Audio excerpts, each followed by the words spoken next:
नमस्कार दोस्तों, मैं आपके अपने चैनल पर आपका स्वागत करती हूँ। आज का जो टॉपिक है वो है व्यावसायिक विकास की विशेषताएं यानी प्रॉपर्टीज ऑफ प्रोफेशनल डेवलपमेंट। हम लोगों ने पिछले वीडियो में देखा था कि व्यावसायिक विकास एक टीचिंग लाइन में एक टीचर के लिए क्यों आवश्यक है या होते क्या है। इसमें हम विशेषताएं देखेंगे, प्रॉपर्टीज़ देखेंगे और ये मान के चलिए कि आपका फिजिकल साइंस या बायोलॉजिकल साइंस पेडागोजी के लिए मोस्ट इम्पॉर्टेंट टॉपिक ये माना जाता है और इसमें से भी क्वेश्चन आते हैं। और ये अगर पीछे आप अगर देखेंगे कुछ सालों का क्वेश्चन तो ये इससे अराइज क्वेश्चन आया है। तो शुरू करते हैं।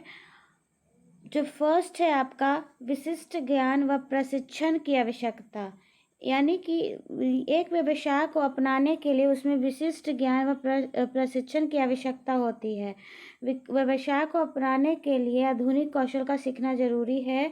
उसमें सफल होने के लिए उसकी बारीकियों का जानना जरूरी है। जैसे देखिए, आप किसी भी प्रोफेशन में जाते हैं, कोई भी जॉब को आप लेते हैं जाते हैं तो उसको आपको बेसिक से नॉलेज होना चाहिए कि इसमें कार्य कैसे हो रहा है। अगर आप वो बेसिक जानेंगे नहीं कि उसमें ऐसे कौन सा कार्य होगा, जैसे अगर आप जैसे आप क्या होता है बचपन से 1 से लेकर 10 तक क्या होता है, सबको सारा सब्जेक्ट पढ़ना होता है। लेकिन जैसे ही आपको 10th के बाद में आपको कौन से ब्रांच में जाना है, आपको आर्ट्स में जाना है, साइंस में जाना है, इकोनॉमिक्स में जाना है, जैसे जैसे आप जाते हैं, क्योंकि अगर आपको इंजीनियर बनना है तो मैथ्स लेना पड़ेगा, आपको डॉक्टर बनना है तो बायो से आपको पढ़ना पड़ेगा, अगर इकोनॉमिक्स है ऐसे मार्केट वगैरह में जाना है तो क्या है सब्जेक्ट भी बढ़ जाता है। क्यों? क्योंकि वहाँ से बेसिक तो हम लोग ने 1 से 10 तक लिया, लेकिन अब क्योंकि 10th के बाद आप एक सेपरेट ब्रांच में जा रहे हैं, मतलब कि एक गली आप चुन रहे, एक जगह चुन रहे कि अब मैं उसी मेरा गोल वही है, एम वही है, जिसके लिए क्या है आपको तैयारी करना पड़ेगा। जैसे अगर आपको चांद में जाने का मन है तो आप मैथ्स सिर्फ पढ़ के नहीं जा सकते, या फिर एक सब्जेक्ट को नहीं, उसका अलग अपना क्या होगा, अपना सब्जेक्ट होगा जो उसके बारे में बेसिक से आपको क्या होगा बताया जाएगा। उसी तरह से टीचिंग भी एक ऐसा प्रोफेशन है जो कि आपको अगर टीचर बनना है तो उसकी शिक्षा बहुत बड़ा एरिया है, उसका भी आपको बारीकी जानना पड़ेगा, इसके प्रॉब्लम जानने पड़ेंगे, संभावना जानना पड़ेगा, इसके आधार क्या है, ये सब जानना पड़ता है। तो ये सारा चीज़ मैंने इसलिए समझाया क्योंकि जो आपका फर्स्ट पॉइंट है वो क्या कर रहा है, विशिष्ट ज्ञान या प्रशिक्षण की आवश्यकता, यानी कि विशिष्ट ज्ञान। अगर आप एक पर्टिकुलर जगह पर जा रहे हैं, जॉब करना चाहते हैं, तो उसके बारे में आपको क्या है उसका ज्ञान होना चाहिए, नॉलेज होना चाहिए। साथ में आपको प्रशिक्षण यानी ट्रेनिंग, यानी आपको ट्रेन भी करवाया जाएगा। जैसे आप कुकिंग के लिए जाते हैं, आपको सेफ बनना है तो जैसे थ्योरी, अगर क्योंकि थ्योरी आपको बता दिया जाएगा ऐसे ऐसे खाना बनाया जाता है। अगर आपको कराया ही ना जाए, कभी खाने को आपको गैस के पास ले जाकर खड़ा करके दिखाया नहीं जा, खुद से करके करेंगे नहीं तो कभी नहीं सीख पाएंगे। ये है हमारा प्रशिक्षण। विशिष्ट ज्ञान यानी कि उसके बारे में जितना बारीकी से आप जान सकते हो उसको विशिष्ट ज्ञान बोलेंगे। एक व्यवसाय की आवश्यकता अपनाने के लिए उसमें विशिष्ट ज्ञान एवं प्रशिक्षण की आवश्यकता होती है। व्यवसाय को अपनाने के लिए आधुनिक कौशल का सीखना जरूरी होता है। यानी कि आधुनिक यानी कि क्या है, जो अभी करंट में चल रहा है। यानी कि आप ये नहीं है कि पौराणिक पढ़ाई कैसे होता था पुराने ज़माने में, उसको आप सीखेंगे और उसको इम्प्लीमेंट करेंगे, अभी लगाएंगे तो वो क्या होगा, सफल नहीं होगा। क्यों? क्योंकि आपको समय के साथ खुद में चेंज, सारे चीज़ में जो चेंज हुआ है उसको जानना पड़ेगा। करंट में प्रॉब्लम जो है, जो कैसा है हमारा शिक्षा का विभाग, उसको जानना पड़ेगा। उसमें सफल होने के लिए उसकी बारीकियों का जानना, आप जानते हैं कि बारीकी आपको सारा बेसिक नॉलेज आपको होना चाहिए। अब हम लोग सेकंड पे आते हैं। सेकंड आपका क्या कर रहा है, सेकंड है ज्ञान तो किताबों में से मिल जाता है, परंतु व्यवहारिक ज्ञान व्यावसायिक प्रशिक्षण से ही मिलता है। इसके लिए संबंधित व्यावसायिक प्रशिक्षण करना आवश्यक है।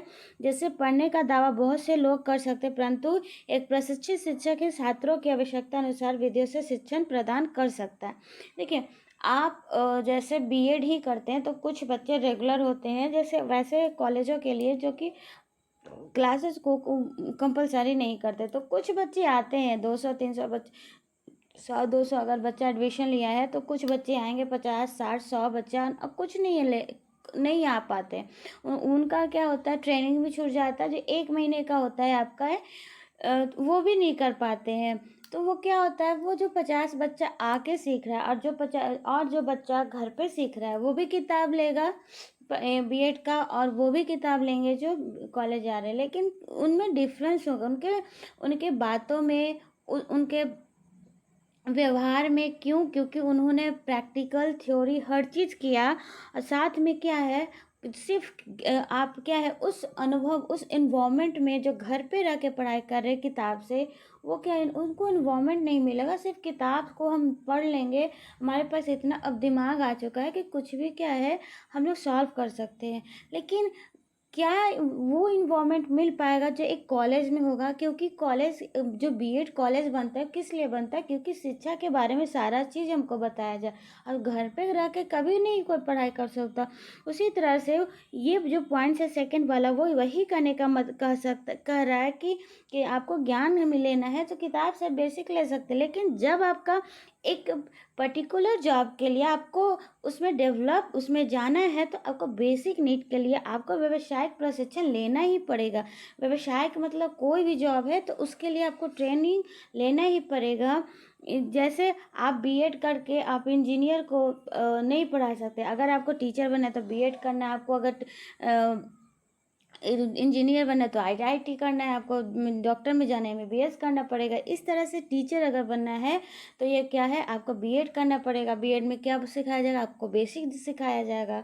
यानी कि लेकिन कुछ शिक्षक ऐसे होते हैं जो बिना प्रशिक्षण के ही, यानी बीएड के, बच्चों को बहुत हद तक अच्छे पढ़ाते हैं। लेकिन देखिए, एक आपने ट्रेनिंग किया, आपको सारा प्रॉब्लम पता है, आप हर चीज़ को आप गेन कर रहे, देख रहे हैं, उस वो शिक्षक और वो जो ट्रेनिंग नहीं किया है वो शिक्षक, इसमें बहुत अंतर होता है। आप महसूस भी कर सकते हैं, देख भी सकते हैं, क्योंकि एक बाकायदा एक नॉलेज उन्होंने गेन किया है एक ट्रेनिंग में, उस इन्वायरमेंट में, उसको हर चीज़ को जाना है बारीकी से। लेकिन जो एक बढ़ा रहा है वो सिर्फ अपने कार्य को पैसे के लिए कमा रहा है, वो अच्छा पढ़ा सकता है, लेकिन वो जो उसमें वो क्वालिटी जो एक ट्रेनिंग के बाद एक टीचर में होता है, वो क्वालिटी उसमें नहीं हो पाएगा।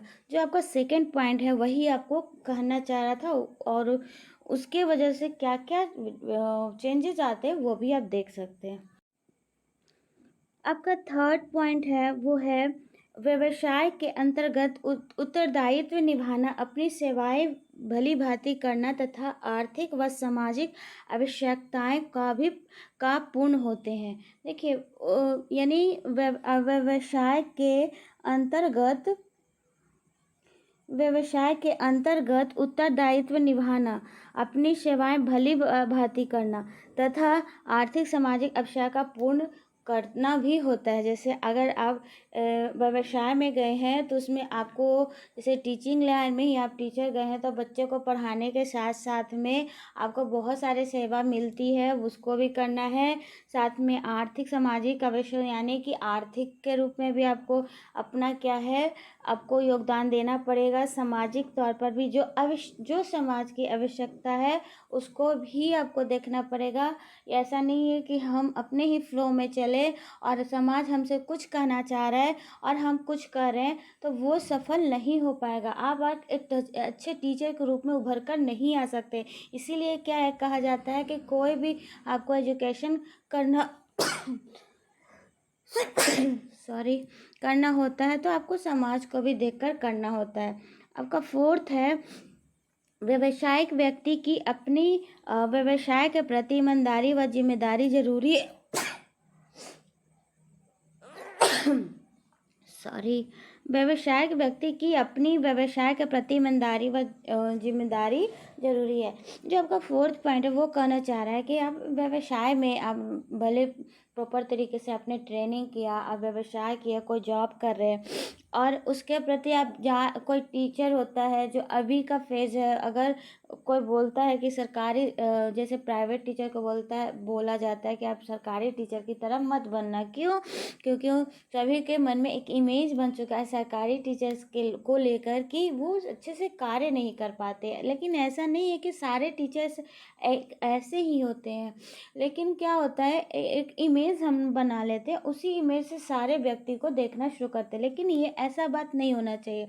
क्योंकि आपने टीचर में गए हो, आप कुछ घंटे, 8 घंटे, 6 घंटे, जितने घंटे दे रहे हो, आप उसको ईमानदारी से दोगे, बच्चे को अच्छे से समझाओगे, पढ़ाओगे। यानी ये नहीं है कि हमको टाइम पास करना है, पैसे लेने हैं और घर चले जाना है। क्यों? क्योंकि आप जो आधा 8 घंटा आप दे रहे हो बच्चे को, वो क्यों नहीं ईमानदारी के साथ में, अगर ईमानदारी के साथ में आप नहीं दोगे, सफल नहीं हो पाओगे। और जिम्मेदारी भी ये भी कंसिडर करना है कि हमारी जिम्मेदारी क्या है, एक बच्चे को पूर्ण तरीके से विकास करना, हर तरीके से। ऐसा नहीं है कि सिर्फ बौद्धिक ही, मानसिक, बौद्धिक, संवेगिक, हर तरह से डेवलप करना एक शिक्षक का दायित्व होता है।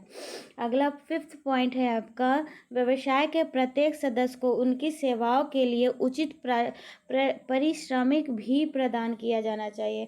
अब व्यावसायिक विकास में एक की विशेषता यह भी है, ऐसा नहीं है कि हम कार्य करें, हमको पैसा भी ना मिले तो कोई भी कार्य नहीं करना होगा। क्योंकि बेसिक नीड जितने भी आते हैं वो बिना पैसे के आ ही नहीं सकते। पारिश्रमिक मतलब वही पैसे, मतलब आपका पेमेंट, यही सब मिलना भी चाहिए। क्यों? क्योंकि अगर आप काम करते हो, आप उसके अनुसार आपको नहीं मिल पाता है आपका सैलरी, तो आप कहीं ना कहीं डीमोटिवेट होते हो। इसीलिए कहीं भी कोई भी प्रोफेशन हो, उसके अनुसार में अगर आप काम करते हो तो उसके अनुसार आपको क्या है, आपको सैलरी भी, पारिश्रमिक भी मिलना चाहिए। तो क्या होता है, आज रात में आपको बहुत सारा चीज़ है, अगर आपको कोई अच्छा बोलता है, वो भी अच्छा लगता है, उससे उत्साह आपके अंदर बढ़ता है। तो ये इस भी जो होना ज़रूरी है कि कोई भी व्यवसाय में पारिश्रमिक का मिलना ज़रूरी है।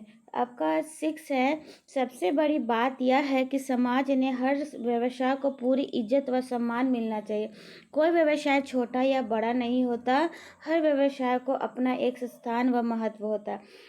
ऐसा नहीं है कोई भी व्यवसाय हो उसमें हम ये बोले कि ये व्यवसाय छोटा है। ये एक व्यक्ति जो नाली साफ अंदर जाके नाली साफ करता है, और एक व्यक्ति प्रधानमंत्री या कोई भी नौकरी व्यवसाय करने वाला, दोनों समान होता है। क्यों? क्योंकि देखिए, अगर आप उस मैन होल को, यानी जो नाले साफ करे, उसको गंदी नज़र से आप देखते हैं। यहाँ हमारे भारत में ऐसे समझा जाता है कि छोटा जो नौकरी करता है उनको उतनी इज्जत नहीं मिल पाती, और जो बड़ा करता है वो उनको बहुत इज्जत मिलती है। लेकिन काम होता है, काम के लिए क्या है, उसको पूरा करना। किसी भी कार्य को पूरा करना ही क्या होता है, कार्य होता है। वो काम करने वाला जो नाली साफ कर रहा है, वो काम करने वाला जो एक ऑफिस में बतौर बैठ कर सारा कार्य कर रहा है, दोनों का भले ही अंतर है, स्थान अंतर है, कार्य करने का तरीका, लेकिन दोनों अपना अपना कार्य कर रहे हैं। यानी कि हमें हर व्यवसाय को पूरी इज्जत के साथ देखना है, चाहे वो कोई भी हो, चाहे डॉक्टर हो, चाहे एक टीचर हो। क्यों? क्योंकि एक टीचर का रोल अलग होता है, एक डॉक्टर का अलग होता है, सफाई कर्मचारी का अलग होता है, सबका रोल अलग होता है। और हर व्यवसाय को इज्जत मिलना भी बहुत ज़रूरी होता है। ये कुछ पॉइंट्स थे, व्यावसायिक विषय की विशेषता था, जिसमें कुछ पॉइंट मैंने समझाया। अगर किसी भी प्रकार का प्रॉब्लम है तो प्लीज़ अपना प्रॉब्लम कमेंट बॉक्स में पूछ सकते हैं। क्योंकि ये देखिए, ये जो टॉपिक है वो बहुत मोस्ट इम्पॉर्टेंट टॉपिक में रखा जाता है, और इससे क्वेश्चन आएंगे ही बायोलॉजिकल और फिजिकल साइंस में। बतौर आप देख के जाइएगा। अगर आपको ये वीडियो पसंद आया तो प्लीज़ लाइक, शेयर और सब्सक्राइब करिएगा। Thank you. Have a good day.